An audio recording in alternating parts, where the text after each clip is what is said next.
I'm Karima Brown. It's Sunday and it's time for The Fix.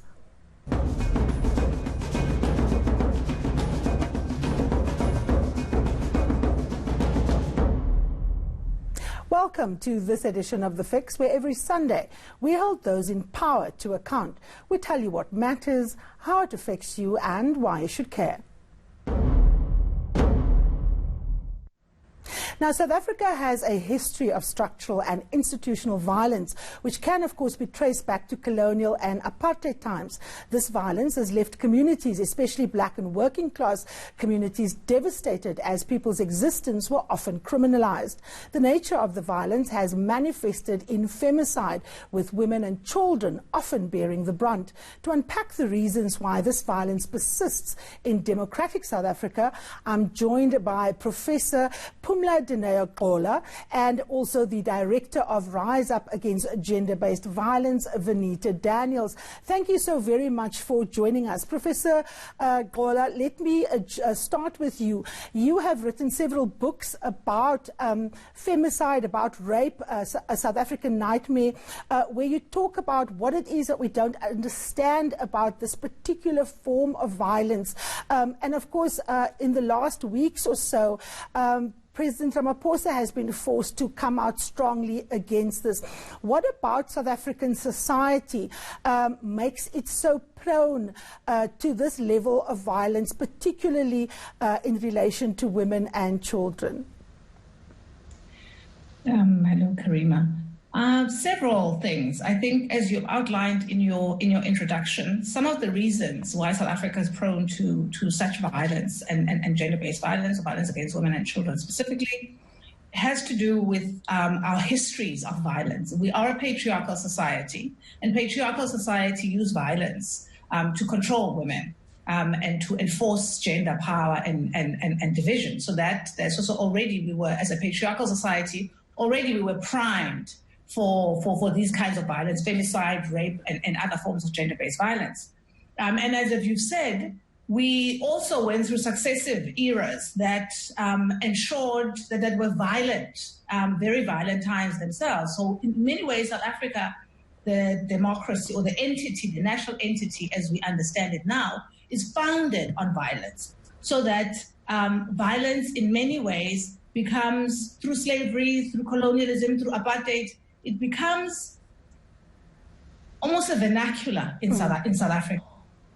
But of course, while all of those historical reasons are true and are a big part of why we find ourselves here, we also have to understand that part of the explosion or the ongoing crisis of violence in South Africa has to do with our failure in the transition from apartheid to a democratic South Africa to position gender-based violence, rape, and certain forms of violence as unacceptable. Yeah. And so rather than interrupting in a variety of ways that we can get into, rather than interrupting, we in fact, in our transition, paid so little attention to gendered violence specifically, even in machinery like the Truth Commission, that dealt and spent enormous time talking about political violence. They left gender-based violence outside of the ambit of the definition of what is unacceptable, and thereby, by default, in many ways,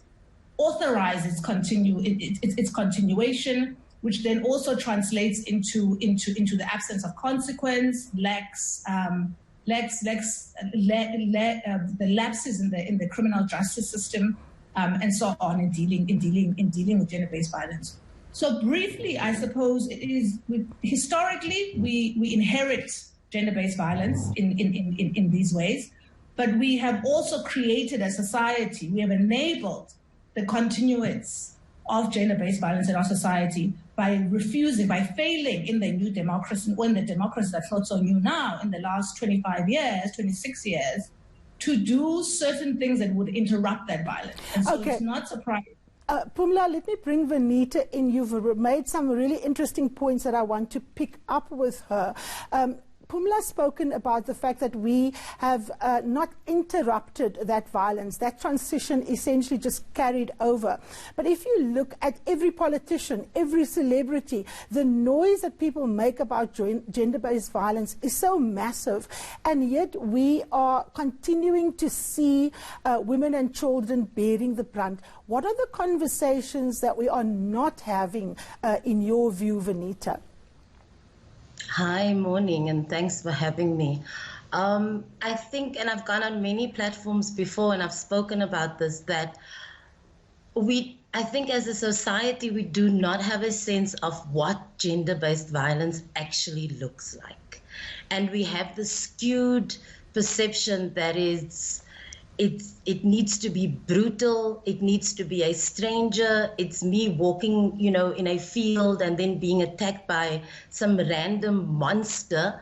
And what happens is that intimate partner violence against women, intimate partner violence against gender non-conforming persons has a particular look and feel. And also, as society, there's no societal punishment for the perpetrators of gender-based violence. And that, to me, is probably the most important component of this conversation that we are not having. So if the perpetrator doesn't look and feel a certain way, we are very quick to sweep it under the rug. We are very quick to ask and to question the victim or the survivor. And so both the victim and the survivor needs to tick certain boxes for us as a society to feel any sort of empathy. And both the perpetrator of GBV needs to tick certain boxes for us to say, oh no, he definitely did that. And so when men are powerful, when men are famous, when men are popular, we question, because how could he? When gender-based violence, what it looks like in the homes, it's horrific and horrendous. And as an organization during lockdown, what we were doing was providing emergency evacuation services for victims and survivors who were trapped in their homes with their perpetrators. And the stories that we can tell about some of those survivors and victims that we removed from those houses, it's just horrific. We had an incident where one of our survivors had to leave her home without her shoes. And so it wasn't a beating, but it was the fact that this man could feel that he was entitled in front of the SAPS officials to say, you are not leaving my house without your shoes because I bought it for you. So gender-based violence manifests in many ways, and it's not just on the far end of the spectrum in terms of rape and femicide, but there's economic violence. Some perpetrators were withholding food during lockdown, so that was some of the support that we provided. And so the conversation around GBV, it's very loud, but it's really very empty. Yeah. Let me bring Pumla in.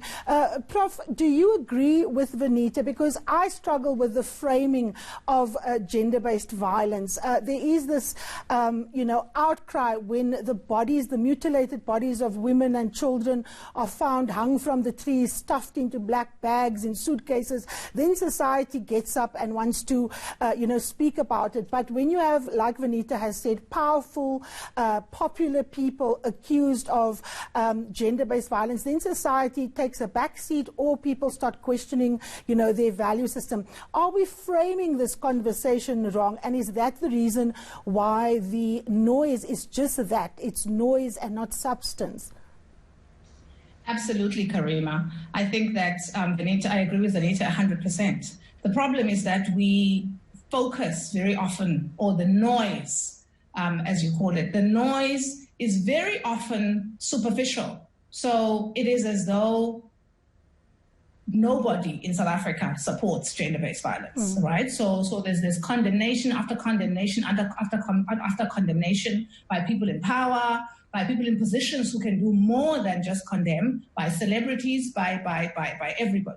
But very often what people are condemning are visible, broken bodies or the extreme or the extreme visible, kind of the spectacular end of gender-based violence. But also the condemnation stops at condemnation. There are no consequences. And so it is, in many ways, while it seems as though we're a society that frowns on women, on the broken bodies of women, we in fact fail to deepen the conversation and do those things that are going to make it unlikely, less likely, no longer likely that we're going to see extreme forms. Yeah. And of course, you cannot deal with the extreme forms, what are often seen as the extreme forms that provoke outcry, without dealing with the more hidden forms, yeah. with the assumptions. And you also cannot deal with them without creating a complicated system of consequence, what Vanita calls punishment, both at the legal system but also at the societal system, which is why people can be violent men but get away with it when they're popular, when they're celebrities, when they're charismatic, when they're charming, when they're powerful. Absolutely. Vanita, let's talk about, the question of the institutions in our society. Many people always lash out at the state, and rightly so, about the justice system failing people. But what about other institutions that help shape consciousness and help, shape behavior? Institutions such as schools, churches, cultural organizations. How behind are we in those institutions in just socializing young people in gendered ways and in ways that gives us, the examples of these extreme forms of toxic masculinity that essentially makes up the DNA of South Africa? No, we have the root cause of this problem is patriarchy. We live in a patriarchal society. And so we are socialized from a very early age as young girls and young boys that we need to act in a particular way. We need to be gendered in a particular way. And so when we have conversations and we say things like, oh no, you girls wear pink and boys wear blue, that's where it starts. Girls do this and boys do that, that's where it starts. We have all of our institutions in our society basically gendering us in a particular format. And so we have religious institutions, we have social institutions, we have the education system that makes and ensures that we are compliant, because the only people who win in a patriarchal society are men. And so women and gender non-conforming people are taught to behave in a particular way. And so what we need as a society is to have a different conversation. And so we have this concept around good men, around real men. And the question that we need to ask is, what does it mean to be a man? Okay, hold that thought, Vanita. It's an important question. What makes a man in South Africa? Let's take a short break. When we come back, we continue the conversation with Professor Gqola and with Vanita Daniels. Don't go anywhere.